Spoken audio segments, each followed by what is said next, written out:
Hola, mi nombre es Harley Schlanger del Instituto Schiller. Bienvenidos a la videoconferencia internacional de esta semana con la fundadora y presidente del Instituto Schiller, Helga Sepp-LaRouche. Es claro que los geopolíticos están actuando de manera descabellada en los últimos días. Están reaccionando no a una amenaza militar o económica de Rusia o China, sino debido a que su sistema está derrumbándose. Y a eso están reaccionando. Y pudimos ver eso en términos del proceso de discusión en la Conferencia de Seguridad de Múnich, que tomó lugar el fin de semana pasado en Múnich. Hubo advertencias provenientes de Rusia y China, y también hubo una respuesta del ministro del Exterior ruso Lavrov y también de los chinos. Helga, ¿por qué no empezamos con esto para saber qué es lo que está pasando en este momento? La conferencia de Múnich ha sido así por mucho tiempo, pero esta vez ellos estaban totalmente histéricos y todo el debate naturalmente estuvo dominado por los llamados 13 espías rusos que Robert Mueller convenientemente descubrió, que era algo antiguo, pero que lo descubrió justo a tiempo para la conferencia de Múnich. Y eso es lo que dominó el debate allí, una histeria antirrusa que está tomando realmente dimensiones que son muy, pero muy peligrosas. Y de la misma manera, la propaganda y las hostilidades en contra de China están en un nivel sin precedentes. En este contexto, si tú de hecho lees los discursos que la gente debe hacer y no simplemente ver los informes de la prensa, yo creo que los dos discursos más interesantes fueron el de la señora Fu Ying, que es una importante portavoz de política exterior de China, que hizo una intervención muy tranquila y muy buena, repitiendo que el objetivo de China no es exportar su propio modelo, sino que China solo está ayudando a los países en desarrollo a lograr su propio desarrollo con su propio modelo. Y que China está motivada tratando de construir una comunidad de un futuro compartido de la humanidad. Y luego si escuchan a lo que dijo el ministro de Relaciones Exteriores de Rusia, Lavrov, yo pienso que su discurso fue muy duro porque él hizo referencia al hecho de que las conferencias de seguridad de Múnich toman lugar en Múnich, donde hace 80 años el Acuerdo de Múnich de 1938 acordó que se dividiera Checoslovaquia, que fue el preludio de la Segunda Guerra Mundial. Y luego dijo, cuando se llevaron a cabo los juicios de Nuremberg y los principales criminales del periodo nazi fueron llevados a juicio, ellos dijeron de hecho que el principal objetivo de todo eso era mantener a Rusia fuera de Europa. Ahora, esto obviamente es una reminiscencia de lo que está sucediendo hoy cuando miran a las políticas de la Unión Europea y de la OTAN, que tratan de evitar que Rusia tenga cualquier influencia en los Balcanes y en Europa Oriental. Y pueden ver de hecho que no han aprendido absolutamente nada de la historia y de que hay un gran peligro de una guerra termonuclear. Por ejemplo, el ex jefe de la Comisión Militar de la OTAN y ex jefe del Estado Mayor de las Fuerzas Armadas de Alemania, el general Harald Kujat, advirtió del riesgo de una guerra nuclear accidental. Así que el tema de que con todo esto podríamos terminar en una guerra, por lo menos alguna gente que piensa está muy preocupada sobre esto. Y lo que también dijo el ministro de Relaciones Exteriores rusas Lavrov, hablando a un público alemán, le recordó a la gente del papel tan constructivo que la Unión Soviética y luego Rusia jugó en el proceso de la reunificación alemana, y de que era muy claro en ese tiempo de que debía existir una arquitectura de seguridad que garantizara la seguridad tanto del este como del occidente. Y lo que siguió entonces fue la ampliación de la OTAN hacia la frontera con Rusia. que de hecho los documentos ahora prueban que se le prometió a los rusos en ese tiempo de que no sucedería. Así que esta es una violación clara de un compromiso de ese tiempo. Y luego recordó el papel de la Unión Europea en la crisis de Ucrania, que en realidad era el acuerdo de asociación de la Unión Europea que se le planteó a Yanukovych a finales del 2013, lo que lo obligó a elegir entre el Oriente o el Occidente, que luego desencadenó el Maidán y el golpe. Y Lavrov acusó que la Unión Europea le dio algo de apoyo, que ahora sabemos que fue el caso. Y también Victoria Nuland, que alardeó que el Departamento de Estado de hecho pagó 5,000 millones para apoyar a las ONGs y a la revolución de color y al cambio de régimen en Ucrania. Y al final, Lavrov exigió que se creara una nueva arquitectura de seguridad que incluyera a Rusia, China, Estados Unidos y a la Unión Europea. Y yo creo que esa es una discusión que urgentemente debe hacerse, porque estamos al borde de la Tercera Guerra Mundial. Y tal nueva arquitectura de seguridad internacional es de máxima urgencia. Nuland dijo que se gastó en Ucrania 5,000 millones de dólares. Y la situación en Ucrania en este momento es potencialmente explosiva. El presidente Poroshenko acaba de anunciar de que él está de acuerdo con el llamado del Parlamento promovido por la extrema derecha, por el grupo neonazi, para que haya un plan para que se vuelva a integrar la región del Donbass. ¿Cuál es el peligro aquí? Parece que esto se dirige a un nuevo enfrentamiento. Bueno, obviamente significa que el acuerdo de Minsk o el proceso de Minsk está prácticamente muerto. Se le puede revivir, pero hasta este momento, si Poroshenko quiere tener una solución militar para reintegrar el Donbass, bueno, eso amenaza la posibilidad inmediata de una guerra total en contra de Rusia.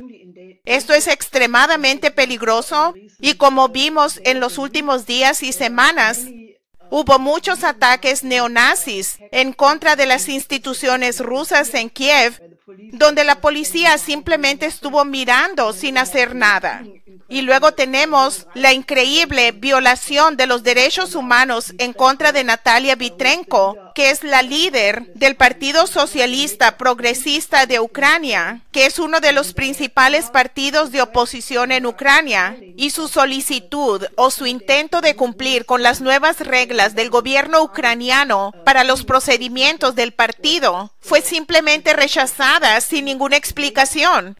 Luego, un miembro italiano del Parlamento Europeo, Marco Zanni, acaba de hacer una solicitud a la Unión Europea para que respondan por qué no están investigando este caso, dado el hecho de que es una clara violación de las normas de la Unión Europea. Y tenemos que ver cuál será el resultado de eso. Pero yo creo que la situación en Ucrania es probablemente o ya se está convirtiendo en el peor y más peligroso punto candente del mundo. Y eso deja en claro que una nueva relación, una nueva entente con Rusia, como el general Kuyat exigió, es absolutamente importante si se quiere mantener la paz mundial y la existencia de la civilización. Simplemente en los últimos días, estas pandillas neonazis atacaron al Centro Cultural Ruso, a los bancos rusos, y esto está llegando a un punto crítico. Ahora, el otro aspecto de esta situación de Ucrania es su conexión con el caso de Christopher Steele en Estados Unidos, en el llamado Russiagate, de que Steele estaba muy en contacto con Victoria Nuland. Y yo creo que vale la pena repasar eso, Helga, para darle a la gente el sentido de que es una operación enemiga que tiene muchos tentáculos. Sí, esto es la inteligencia británica directamente. No es un exagente del MI6, sino que es una operación del MI6 e involucra a la Oficina de Relaciones Exteriores británica, como lo vimos en el caso que llevó a cabo uno de los rusos que fue acusado de hackeo que llevó a Christopher Steele a la corte, y luego la Oficina de Relaciones Exteriores intervino directamente para evitar que se revelara algo sobre su agente Christopher Steele. Ahora, esa es una historia increíble. Eso significa que los británicos han intervenido no solamente en el golpe en contra del gobierno de Yanukovych, pero también en el caso del golpe en contra del presidente Trump. Todo ese Russiagate, que alguna gente de manera chistosa le llama una empanada sin nada regurgitada, no tiene ninguna substancia.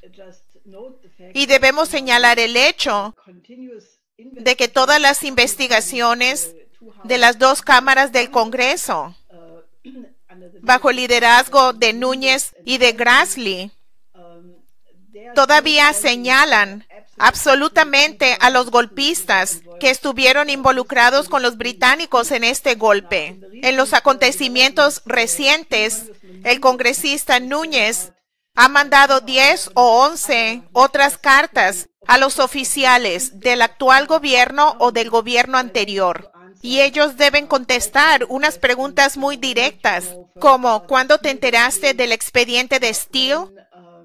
¿Hablaste sobre él con alguien más? ¿Lo sabía Obama? ¿Cuándo se enteró de él? Y estos individuos tienen que responder a estas preguntas para el 2 de marzo. Así que no es una investigación a largo plazo, pero es algo que es muy candente. Y todavía no se decide cómo va a acabar este golpe. Si el Congreso tiene el valor de denunciar a los oficiales de inteligencia de Obama que estuvieron en connivencia con Gran Bretaña, y si lo hace, mucha gente no solamente va a perder su puesto, sino que terminará en la cárcel, como ahora han exigido algunos jueces. Mencionaste la relación de este expediente de Steele con toda la historia del Russiagate. La otra parte de esto es de que se ha mencionado a Obama mismo. Su nombre ha sido mencionado, el de Brennan, el exdirector de la CIA, Comey, el papel de Mueller, y luego sale Mueller con el encauzamiento de estos 13 supuestos espías rusos. En la víspera de la conferencia de Múnich, EIR va a publicar algo sobre esto. ¿Qué nos puedes decir sobre este último fraude? Bueno, este es un caso que nunca irá a un juicio, porque esta gente vive en Rusia. Es un viejo caso, ya se había hablado en el 2014, y dado que no hay un tratado de extradición entre Estados Unidos y Rusia, nunca se llevará a cabo un juicio. Y por lo tanto, Mueller no tiene que dar ninguna prueba de sus acusaciones. Así que es una manera muy conveniente de mantener los tambores de la guerra en la histeria en contra de Rusia. Es una gran empanada sin nada, como la gente ha señalado. Pero de hecho es un fraude en contra de la población. Porque si se continúa creando este tipo de imagen del enemigo, como se ha hecho contra Rusia y China, y la gente debe entender que esto no tiene nada que ver con un hackeo de Rusia o con una confabulación con Rusia. De hecho, hay varias personas, pero una de ellas era un principal miembro del Parlamento ruso que dijo que hay 102 casos muy bien documentados en los que Estados Unidos se entrometió en los asuntos internos de otros países. Y es bastante conocido cuántos golpes y operaciones de cambio de régimen. Así que obviamente, como mínimo, podría decirse que ambas partes lo han hecho, pero que Estados Unidos tiene un historial muy largo de haber intentado intervenir en los asuntos internos de otros países en múltiples formas. Así que esto debe entenderse como una propaganda de antes de la guerra. Y la gente cae muy fácilmente en lo que dicen los medios principales. y más bien debería pensarlo 2 veces. Lo que Rusia está haciendo y lo que está haciendo China es que están construyendo un modelo de relaciones internacionales completamente diferente, modelado explícitamente en la no interferencia y en el respeto por el sistema social del otro país. Así que esta propaganda es simplemente un escenario terriblemente peligroso de mentiras que en realidad sirve como una preparación para la guerra. Y eso es lo que la gente realmente debe entender. Sobre ese punto, al exdirector de la CIA, Woolsey, le preguntaron en una entrevista, ¿no es cierto que Estados Unidos ha atacado a las elecciones de otras naciones? Y él tartamudeó y se le trabó la lengua. Y luego dijo, bueno, sí, lo hacemos, pero lo hacemos por su beneficio. En otras palabras, Estados Unidos está tratando de derrocar gobiernos en beneficio a su población. Por otro lado, hubo una conferencia en Viena en los últimos días sobre ampliar la ruta de la seda a través de Viena como su centro. Esto conectaría al sur de Europa, a Europa Oriental. ¿Qué piensa el resto de Europa sobre esto? En el tratado de gobierno del nuevo gobierno austriaco, de hecho, hay todo un párrafo de que el gobierno austriaco debería trabajar y va a trabajar con la perspectiva de la nueva ruta de la seda de China. Y si tú ves al gobierno alemán, ellos dicen, no, debemos preguntarle a la Unión Europea. Y si quieres ser polémico, podrías decir, esta vez los alemanes deberían de escuchar a los austriacos para variar.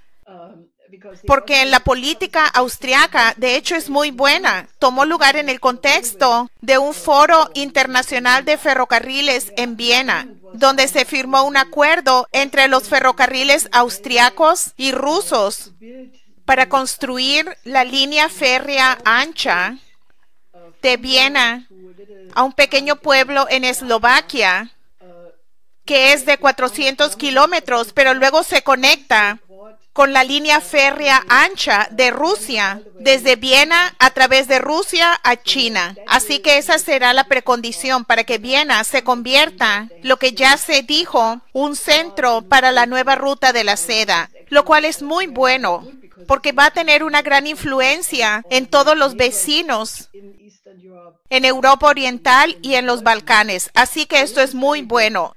Yo creo que Suiza está avanzando en una dirección similar. También Bélgica y Holanda claramente tratan de cooperar con la nueva ruta de la seda. En Francia hay un gran impulso en esta dirección. Desde la visita de Estado a China que hizo el presidente Macron en enero, en la que él le pidió a China que ayudara a Francia a no repetir los errores de su política colonial en África, que yo pienso que fue muy importante y es un cambio claro en la política francesa. Así que los únicos lugares que realmente sobresalen por oponerse son Bruselas y Berlín. Naturalmente, los británicos están jugando un juego doble como siempre. Por un lado, ellos quieren que Londres sea el centro de cooperación financiera con China, pero cuando la primer ministro May fue recientemente a China, ella no firmó un acuerdo para cooperar con la iniciativa de la Franja y la Ruta. Así que pienso que es un proceso difícil, pero hay mucho interés de las cámaras de comercio.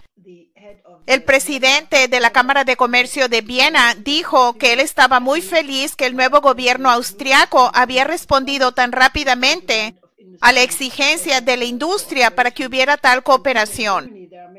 E incluso en Alemania hay mucha industria mediana, cámaras de comercio, y todos se han dado cuenta que les convendría mucho el jugar un papel líder en esta cooperación. Dado el hecho de que el gobierno alemán tiene muchos problemas, incluso en formarse. El Partido Socialdemócrata está en una caída en las encuestas. Ahora solo tienen el 15% de apoyo en las encuestas. ¿Pueden imaginarse eso? Y la gente está muy preocupada de que la socialdemocracia en Alemania tendrá el mismo fin que ha tenido en otros países europeos. Básicamente ha desaparecido. Naturalmente, esto no es bueno. Y hay una gran revuelta en la democracia cristiana en contra de Merkel. Quieren tener nuevos miembros y gente joven que desafortunadamente no son mejores que Merkel en este aspecto. Así que estamos en una crisis profunda. La Unión Europea está en una crisis. Hay una elección italiana muy pronto, la primera semana de marzo, y podría ser una situación ingobernable, de la misma manera que es muy difícil en Alemania. Así que pienso que estamos en tiempos muy difíciles. Hasta que haya suficiente gente que está dispuesta a pensar completamente de manera nueva sobre un nuevo paradigma de una cooperación donde todos ganan, para acabar con la idea de que se está en un juego de suma cero donde uno pierde y el otro gana, sino que de hecho se puede tener una relación de una cooperación donde todos ganan para un nuevo orden económico mundial. Hasta que la gente se dé cuenta de eso y entienda que debemos abandonar a la geopolítica, estaremos en un peligro existencial. Helga, cuando leí los documentos provenientes de esta conferencia de Viena, me recordaron de la propuesta que tú hiciste en el momento de la caída de los gobiernos comunistas de Europa Oriental del triángulo productivo. En ese entonces, tú especificaste el área entre París, Berlín, Viena como el triángulo desde el cual podrían salir las ramas espirales de un ferrocarril, y este es todavía el potencial. Este es un plan para conectar a la nueva ruta de la seda, lo que parece obvio. Así que, ¿por qué estos gobiernos, especialmente el gobierno en Alemania, todavía se aferran a lo que ellos saben que no funciona, que son las políticas de la Unión Europea, de la austeridad y de los rescates? Bueno, yo no sé. ¿Cuáles son los motivos de la señora Merkel? Es la pregunta de los 64 millones de euros. La gente no lo sabe. Una explicación simple es que todos estos partidos quieren mantener el status quo. Lo que se ha vuelto totalmente claro en estas discusiones, tratando de formar una coalición de gobierno, es que no hay un contenido, no hay una visión, ni idea de dónde debería estar Alemania en 50 años. Nada que se parezca a lo que presentó Xi Jinping en el 19º Congreso Nacional del Partido Comunista de China en octubre, es decir, una visión para el 2050. Y lo que estos negociadores de la llamada Gran Coalición, que ya no es tan grande porque los números están disminuyendo, solo tratan de ganar un puesto. Y ahora se ha hablado de eso públicamente porque es obvio. Así que obviamente lo que se necesita es que la gente tenga una visión. La gente debe abandonar la idea de que hay que defender al sistema bancario que solo está haciendo a los ricos más ricos y a los pobres más pobres. Las estadísticas son de que el 40% de la gente de menores ingresos en Alemania en los últimos 20 años se ha vuelto mucho más pobre. Y hay mucha gente que solo tiene trabajo de medio tiempo y se le puede despedir o puede perder su trabajo sin que haya una advertencia o sin ninguna razón oficial. Así que la gente vive en condiciones de vida muy precarias. Y aquellas personas que dicen que tenemos que mantener el status quo, obviamente son completamente inconscientes del bienestar y del bien común de su propia población. Mucho menos les importa África, el Medio Oriente o el resto del mundo. Así que creo que tenemos a una élite que realmente, en cierto sentido, me recuerda de los dinosaurios. No quiere abandonar su viejo pensar geopolítico y no quiere reconocer el hecho de que enfrentamos otra explosión financiera que puede ser mucho, mucho peor que la del 2008. Y pienso que lo que realmente se necesita es un debate público sobre cuál futuro debemos tener, cuál futuro debe tener cada país y cómo ordenamos las relaciones entre nuestras naciones de tal manera que la humanidad pueda tener un futuro brillante. Y tal debate no existe en los principales medios occidentales y tampoco no existe en ningún otro foro. Por supuesto, tú has hablado mucho sobre esto, pero me gustaría abordar toda la cuestión de lo que acaba de pasar en Florida con otro tiroteo en una escuela preparatoria, donde vemos lo que acabas de describir, el asesinato del futuro, la destrucción de la juventud. No solo con este tipo de masacres, pero también con la epidemia de las drogas, el llamado fenómeno de las redes sociales, la destrucción de la capacidad de pensar. Tú y el Instituto Schiller han estado en la vanguardia en esto por mucho tiempo, abordando el derrumbe de la cultura, no solo con los videojuegos y las redes sociales, sino el derrumbe en general. Cuando hablas sobre el diálogo, ¿cuáles son los elementos que se deben plantear de una manera positiva para hacer que la situación avance desde donde se encuentra ahora? Tenemos que regresar al nivel de cultura más superior en cada nación. Ahora, en Estados Unidos, esto obviamente significa Benjamin Franklin, los padres fundadores, John Quincy Adams, Lincoln, Franklin D. Roosevelt, Kennedy. Estos periodos, cuando Estados Unidos tenía una visión positiva sobre su papel. Quiero decir, John Quincy Adams tenía un enfoque de política exterior que es muy parecida a la que China tiene ahora. Benjamin Franklin era un estudiante entusiasta de Confucio y él usó la filosofía confuciana para desarrollar su propio sistema moral. Quiero decir, es este tipo de diálogo que realmente ayudaría. En Alemania tuvimos una cultura muy rica.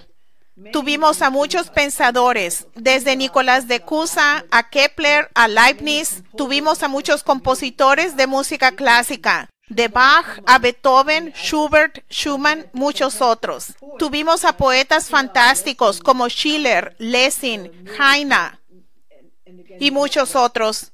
En Italia tuvimos el Renacimiento dorado. En España tuvimos el Renacimiento andaluz. Y en Bagdad tuvimos el Califato de Bagdad. Bagdad solía ser durante cierto periodo, durante la dinastía Abbasí, la ciudad más desarrollada del mundo. Y luego hay varios siglos donde China era la principal nación en términos de la ciencia y la cultura. Así que lo que debemos hacer, debemos activar el mejor potencial de cada nación, porque está a punto de perderse. Quiero decir, ¿cuántos estudiantes en Estados Unidos hoy leen los documentos federalistas? ¿O tienen el tipo de imaginación para construir la infraestructura de la manera en que se hizo durante el periodo de Lincoln y después de nuevo en el siglo XX? La gente debe empezar a construir una visión para el futuro, construir en base a la mejor tradición de su propia nación y luego llevar a cabo un diálogo activo con las otras naciones al respecto. Así que estoy absolutamente segura de que si eso se hiciera, absolutamente sería posible un nuevo renacimiento. Debemos deshacernos de la cultura popular actual. Debemos deshacernos de esta idea de que el dinero hace dinero. Debemos dejar de perder el tiempo con la especulación o con los videojuegos. La gente realmente pierde su potencial creativo y se puede recuperar estudiando la música clásica, la poesía clásica, leyendo a los filósofos como Platón, Cusa, Leibniz en el original y no en los comentarios, sino en los trabajos originales. Hay que regresar a las fuentes, como los humanistas siempre han dicho. Y así yo pienso que será muy fácil volver a crear un nuevo renacimiento del pensamiento. Y yo pienso que el nuevo orden económico mundial, la nueva ruta de la seda, la iniciativa de la franja y la ruta, va a tener éxito solo si es acompañada con un renacimiento de la cultura clásica. Y China está haciendo eso, está reviviendo 5,000 años de historia. Tuve la fortuna de visitar algunos de los lugares en Dunhuang o las bellas excavaciones budistas cerca de Chongqing y naturalmente a los museos, etc. Así que hay un gran esfuerzo que China está haciendo para revivir lo mejor de su cultura y hacerla accesible al mayor número de gente posible, y de difundir el confucianismo en China en cada poro de la sociedad. Y yo creo que el Occidente debería hacer algo similar. Tenemos a los pensadores, pero no se han revivido y no son atesorados. Y yo pienso que es una cuestión urgente si no queremos tener expresiones de horror como el tiroteo en las escuelas, que yo creo, naturalmente, la discusión de las armas es importante, pero más importante es realmente la cuestión de cómo le damos a la gente la fortaleza interna, el sentido de belleza interna, para que no tome esa dirección. Hay mucha gente con problemas que podría ser salvada si hubiera un esfuerzo serio de una educación estética, una educación sobre la belleza moral de su carácter. Y por eso se necesitan los clásicos y no alguna versión moderna de la poesía y el drama. Porque solo si tú tienes el ideal más superior del hombre, el hombre como un alma bella, entonces se puede inocular al sistema educativo en contra de tales situaciones tan terribles. Así que me gustaría que la gente se nos uniera en este esfuerzo. Por eso también debemos abordar la cuestión de las drogas, de la epidemia de las drogas y también de todo el aparato de lavado del dinero, que es parte no solo de las drogas, sino también del terrorismo. También para promover este debate, Helga, me gustaría que la gente fuera a los archivos del Instituto Schiller para que leyera lo que has escrito al respecto sobre cómo podemos revivir el proceso para que la gente descubra su propio potencial creativo. Creo que vamos a concluir con esta videoconferencia, Helga. Muchas gracias por acompañarnos. Sí, quisiera invitar a nuestro público a que se suscriba o se registre para la nueva serie de clases que es promovida en Estados Unidos por la RushPAC, porque ese es un curso a fondo donde la gente puede estudiar el nuevo paradigma. Tú diste una clase sobre la geopolítica la semana pasada y creo que habrán 6 o 8 clases donde la gente puede realmente estudiar estas ideas a fondo. Así que les pediría que hicieran eso y luego hablaremos la semana que viene. Muy bien, hasta pronto.